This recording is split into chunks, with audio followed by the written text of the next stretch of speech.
Hello friends, welcome to my YouTube channel. അപ്പോൾ ഇന്നത്തെ വീഡിയോയിൽ നമ്മൾ നോക്കുന്നത് സാമൂഹ്യ ശാസ്ത്ര ക്വിസാണ് കേട്ടോ, അല്ലെങ്കിൽ സോഷ്യൽ സയൻസ് ക്വിസാണ്. അപ്പോൾ ഇത് പാർട്ട് 1 ആണ് കേട്ടോ. അപ്പോൾ ഇന്നത്തെ വീഡിയോയിൽ നമ്മൾ വെറും 15 ചോദ്യങ്ങളാണ് പരിചയപ്പെടാൻ പോകുന്നത്. അപ്പോൾ നിങ്ങൾ എൻ്റെ ചാനൽ ആദ്യമായിട്ടാണ് കാണുന്നതെങ്കിൽ ഇപ്പോൾ തന്നെ ലൈക്ക് ചെയ്യുക. അപ്പോൾ നമ്മുടെ ചാനലിൽ ചാന്ദ്രദിന ക്യൂസ്, വായനാ ദിന ക്യൂസ്, ജലദിന quiz, KPSTA, Swadesh mega quiz, അങ്ങനെ എല്ലാ ക്യൂസിൻ്റെയും വീഡിയോസ് അപ്ലോഡ് ചെയ്യുന്നതായിരിക്കും. അപ്പോൾ നിങ്ങളെല്ലാവരും അതെല്ലാം എഴുതിയെടുത്ത് നന്നായി പഠിക്കുക. അപ്പോൾ നമുക്ക് എന്തായാലും ഒന്നാമത്തെ ചോദ്യത്തിലേക്ക് കടക്കാം.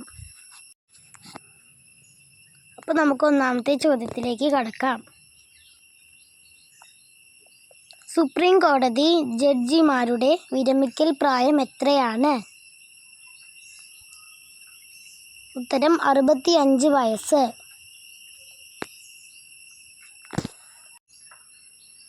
കേരള മുസ്ലിം നവോത്ഥാനത്തിൻ്റെ പിതാവ് ആരാണ്? ഉത്തരം വക്കം അബ്ദുൽ ഖാദർ മൗലവി.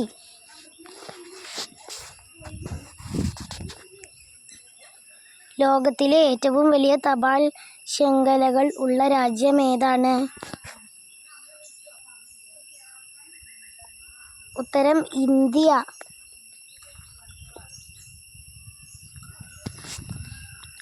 ലക്ഷദ്വീപ് സ്ഥിതി ചെയ്യുന്നത് എവിടെയാണ്?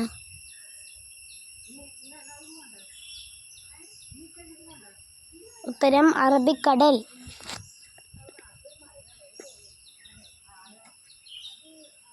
ആരുടെ ഭരണകാലത്താണ് ഡൽഹിയിലെ ചെങ്കോട്ട നിർമ്മിച്ചത്?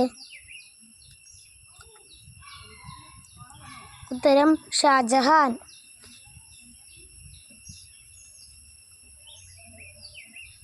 അക്ബർ നാമ എന്ന കൃതിയുടെ കർത്താവ് ആരാണ്?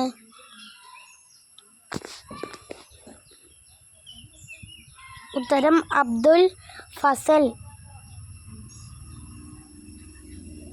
ഫ്രണ്ട്സ്, നിങ്ങൾ അടുത്ത ചോദ്യത്തിലേക്ക് കടക്കുന്നതിന് മുന്നേ നിങ്ങൾ ഇതുവരെ സബ്സ്ക്രൈബ് ചെയ്തിട്ടില്ലെങ്കിൽ ഇപ്പോൾ തന്നെ സബ്സ്ക്രൈബ് ചെയ്യുക. നമുക്ക് അടുത്ത ചോദ്യത്തിലേക്ക് കടക്കാം.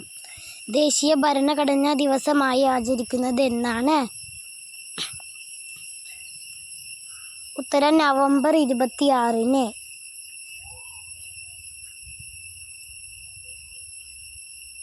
ഇന്ത്യൻ സ്വാതന്ത്ര്യ സമരത്തിൻ്റെ ഭാഗമായി മഹാത്മാഗാന്ധി എത്ര തവണ സന്ദർശനം നടത്തിയിട്ടുണ്ട് കേരളത്തിൽ? ഉത്തരം 5 തവണ.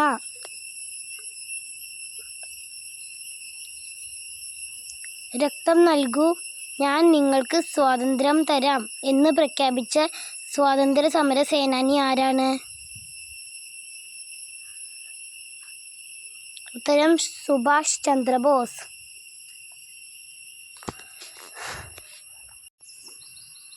കേരള സിംഹം എന്നറിയപ്പെടുന്നത് ആരാണ്?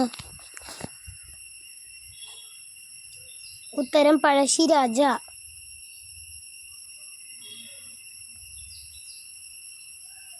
ഇന്ത്യയുടെ ആദ്യത്തെ സ്വാതന്ത്ര്യ സമരം നടന്ന വർഷം ഏതാണ്? ഉത്തരം 1857 മെയ് 10. സ്വതന്ത്ര ഇന്ത്യയുടെ ആദ്യത്തെ ഗവർണർ ജനറൽ ആരാണ്? ഉത്തരം മൗണ്ട് ബാറ്റൻ പ്രഭു.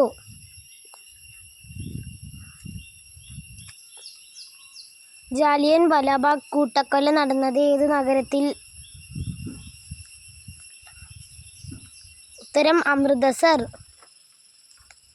ഏത് സംസ്ഥാനത്താണ് അമൃതസർ സ്ഥിതി ചെയ്യുന്നത്? ഉത്തരം പഞ്ചാബ്.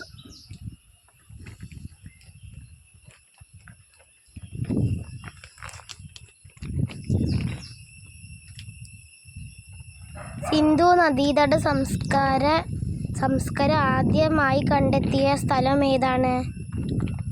ഉത്തരം ഹാരപ്പ.